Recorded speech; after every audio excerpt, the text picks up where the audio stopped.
Hi guys, so today we're going to Dover Castle and I've got a friend here with me.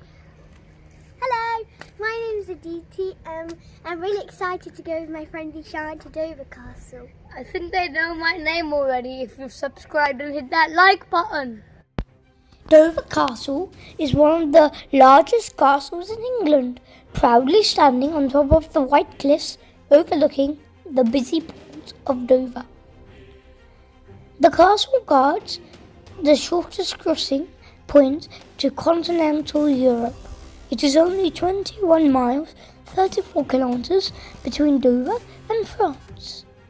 Dover Castle's location, overlooking the Straits of Dover, has meant that it has played an important part in guarding Britain from invaders. There has been a castle on this spot since 1066, but it is likely that there has been some kind of fort on the site for over 2,000 years. Starting the journey from London, and it takes 1 hour 11 minutes from London to Dover. Anyways, back to what we were saying. Do you know that Dover Castle has been called the key to England because of its defensive significance throughout history? Dover Castle in the Second World War in 1940, Dover Castle's network of top-secret tunnels became the headquarters for the dramatic rescue of British and Allied troops during the evacuation of Dunkirk. At the Battle of Hastings on 14th October 1066, King Harold was defeated by William, Duke of Normandy. Harold was killed in combat, and the Norman victory marked a resounding victory for the horsed Norman knights over the English foot soldiers. This was the last time England was invaded. William the Conqueror built Dover Castle in 1066 to help prevent anybody repeating his own invasion. Later, his grandson, Henry II, added a massive keep. Do you know all British monarchs are descendants of William the Conqueror? Yes, including the current Queen Elizabeth II. Still 30 minutes away from Dover, we're driving on the A2, which will then join the M2. A roads are classed as major roads that link regional towns and cities. Aditi and I are sitting on the back seat and enjoying the ride. This is summer vacation time in the UK. Schools are going to reopen early September. We have reached Dover, a large parking ground outside of the castle. You can view the castle from here. Aditi and I are very excited. You might be wondering why I'm carrying a cricket bat. I'm hoping I can play with Aditi in the castle ground at some time. Let me see how it goes. Short walk to the castle entrance. Castle tickets are pre-booked. You can go to the castle without booking before, but most of the time it's already fully booked. This castle is owned by English Heritage. You can take an annual membership. Luckily, we have taken an annual membership for English Heritage. Without membership, the cost is very high.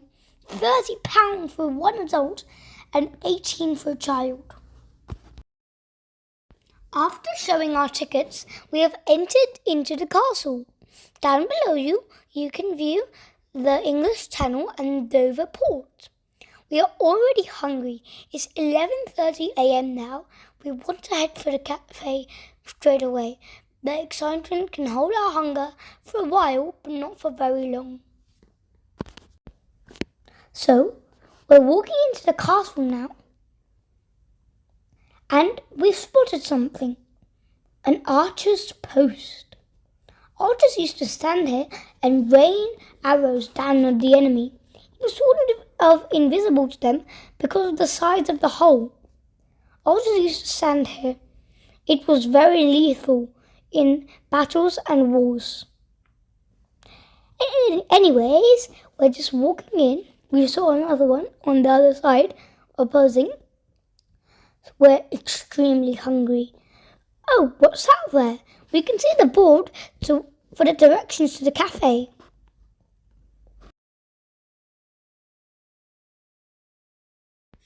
We found our way to the restaurant and headed towards it. It's a very beautiful place. You can see the English Channel from here. So we found a cannon and played around it. Certainly, when the castle was first built 950 years ago, there were no cannons. The cannon first appeared in China, sometime during the 12th and 13th centuries.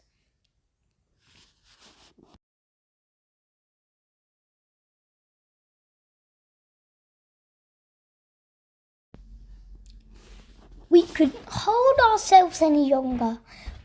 We were very, very hungry.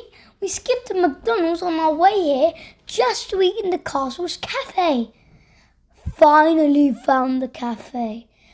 All we have to do now is order lots of food and eat. We saw a warning sign saying, "Protect your food from seagulls." Just behind us was a prison from the 19th century. We are in the southwest corner of Dover Castle. We got our food and just dug in. Within seconds, it was all over. We had finished it all. I think you can tell how hungry we were. While I was exploring around, I found a little passageway that led to something. I didn't know what, but it was something. So I called my dad to come explore with me. And we found out that it was actually a lovely place to play cricket. So I took my bat and ball and went ahead. I told my dad to keep a bit quiet because we didn't know what was there. There could be some wildlife that we didn't want to disturb. So I threw the ball to my dad, which he caught. Nice fielding, Dad. And I just stood there with my bat, ready position. And I hit the ball. Oh, not that well, but soon it will be going to the boundary. A big one. Ooh, look at that. That's a boundary shot, ain't it? Look at that, going in the tunnels to the boundary. Amazing. This is the underground hospital. The entrance to a tunnel complex known as Annex Level, excavated in 1941 as a medical testing station with parts of it serving as living quarters. Yes, the ground hospital can't go in now because of COVID, but yeah, the view we've got of it, ambulance only. The network of tunnels within the White Cliffs beneath Dover Castle served as a barracks for soldiers during the Napoleonic Wars, became a headquarters and hospital during the Second World War, and were equipped to serve as a regional seat of government in the 1960s in the event of a nuclear war. The collection for Dover Castle illustrates their entire history, from weapons and technology to uniforms and personal possessions. The highlights shown here provide a glimpse of the lives of the men and women who served their country from Dover Castle. Closed. The dynamite is closed. Out of COVID. So we can't go there. It was the most funnest place, but it is still lots more fun in Dover Castle. Cannon. That's a very special cannon that was built in Dover Castle. And it does look pretty cool, doesn't it? It's really high in the sky. And guys, the best view from the window here. It's so beautiful. Go on, show them. Wow. Do you see all those big boats? Aren't they so pretty? So long, so big. It's amazing. And look, this is a special telescope that they used to use to see. No, it's a talking telescope. Yeah, a talking telescope. It's weird bicycle. So this is a board about the Dover at war. In the Second World War, the town of Dover played a vital role. Dover was extensively damaged and severely affected by the shells and bombs which fell almost consistently on Dover. However, the castle was not bombed. Do you know why? Hitler had ordered that Dover Castle should not be targeted because it was his choice for his headquarters when he came to Britain as its conqueror, which obviously never happened. At 1 p.m, we have to watch legendary live sport. Hence, we have headed towards the event. Here, brave knights and jousters battle it out in real tournaments. Crowds will cheer for their team. Speed and skill is very important for this game. This gives us the true experience of how it was in the medieval times. We wanted to be part of the roaring crowd. So, the red knights and blue knights are battling it out. We chose the green team and they ended up winning. We even had a motto. We are champions. We are winners. We are green team. So there is the Baron and the two knights. The Baron is like the ref, and the two knights are like the football. So ended up with the red knight. That's showing their fantastic skills. It's a very glaring